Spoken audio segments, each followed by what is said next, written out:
is the North End. This is the North End.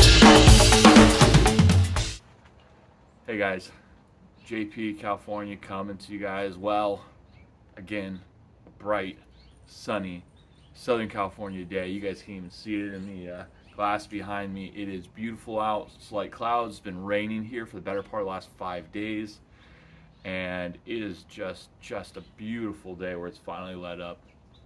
Poured last night, but it did not pour this morning on Aston Villa as they defeated Tottenham in the new year. First day of the new year, 2023. They beat them 2-0.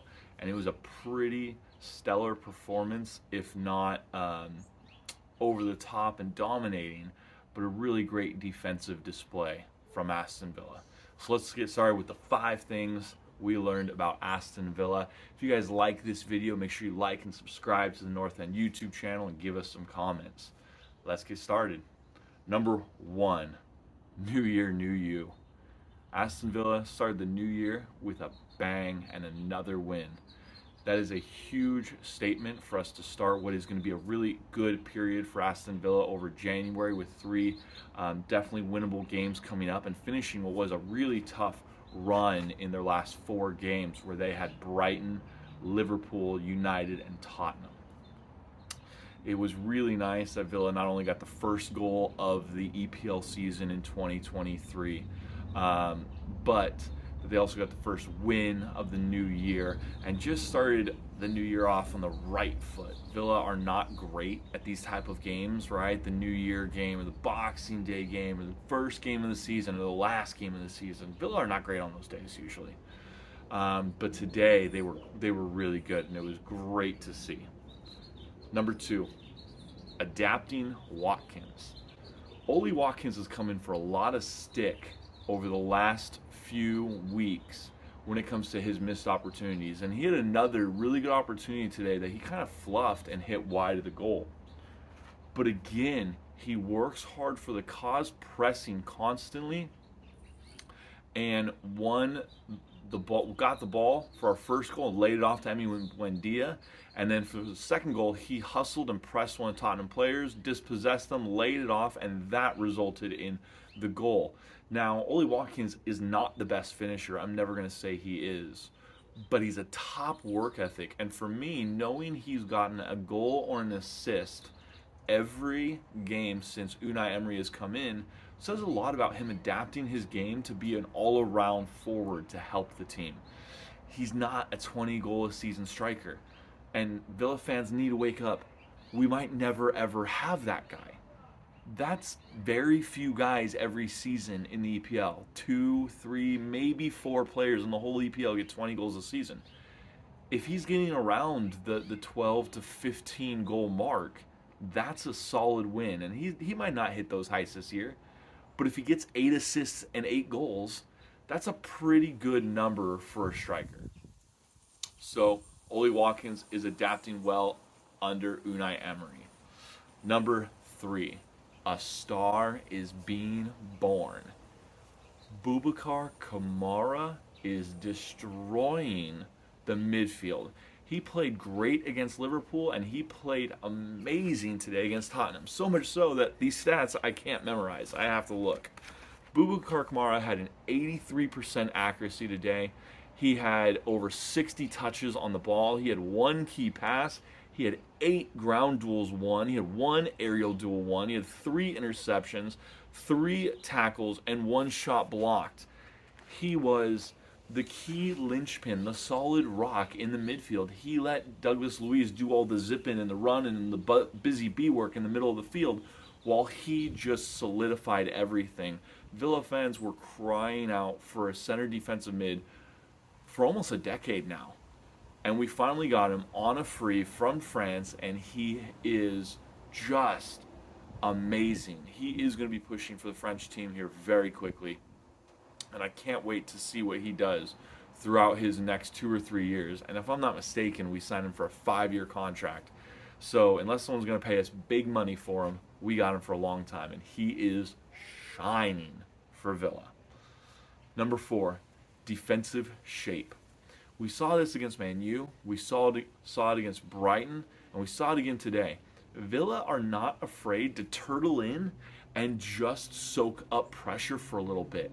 It's a very interesting system, this 4-4-2, because both of the outside mids will just drop into the defensive line, making a back six.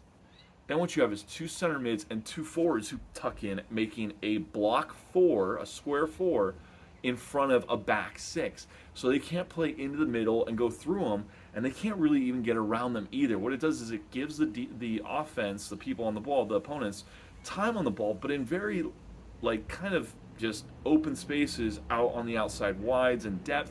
They can put in crosses, sure, but when you got guys like Konza and Tyrone Mings, they're very much just swallowing it up. Wow, that sun just came out and just flooded me. I can barely see.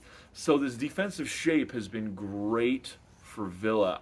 I honestly only believe we've conceded one goal when we turtle up into this way. And we do this for huge portions of game to soak up pressure and allow the opposition to just have their moment of momentum, and then we hit them. We did it today twice perfectly well. So, number 4, defensive shape. And number 5, the Unai Emery era has begun. Unai Emery has now been in charge of 4 games, and not only have we seen a complete style change, we've seen a complete mentality change from the team.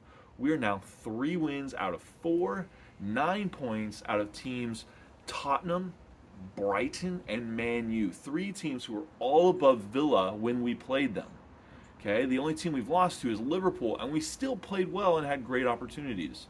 So for me, seeing Unai Emery get a team that Steven Gerrard made them look like garbage, he's getting them to tick over, be drilled, and to win games the dirty way, the hard way. And he's making the results happen. So for me, the Unai Emery way is getting results, and that's what Villa need more than anything. Now, he's at a 75% win ratio, and we know that won't stay. But if he can stay at a 55% win ratio, that'll put him in one of the top 4 managers Aston Villa's ever had in the modern era. That would put him above Martin O'Neill, who is right at about the 48 to 52 percentile mark. Steven Gerrard was like at the 30 percentile mark. So to get us around that 50 percentile mark for the rest of the season should actually see us get top 8. So for me, the statistics, the numbers don't really lie. And I like what I'm seeing from Unai Emery. The Unai Emery version of Villa is taking shape. I can't wait to see what he'll do in this winter transfer window. I believe he's only going to pick up 1 or 2 players max, knowing that players are expensive, more expensive in that time period, and you don't want to rock the boat too much. So Unai Emery era is completely in swing, and we know what we're looking at. We have a formation, we have a style, and I'm digging it. Guys, these are the 5 things we talked about right now. A new year, new Villa. 2, Watkins adapting. 3, a star is born. Number 4, defensive shape. And number 5, the Unai Emery era. For me, that's a good way to start the new year. Hopefully Villa can keep it going. Guys, this is JP California from the North End YouTube channel. Please give us a like and subscribe. Get at all the buttons down below. Do it or I'll find you. I won't really. I'm pretty busy. But give us a comment. Let us know what you guys think. Sorry the sun came out and just like, I feel like I can't even see the camera. But thank you guys. Have a great new year. This is the North End.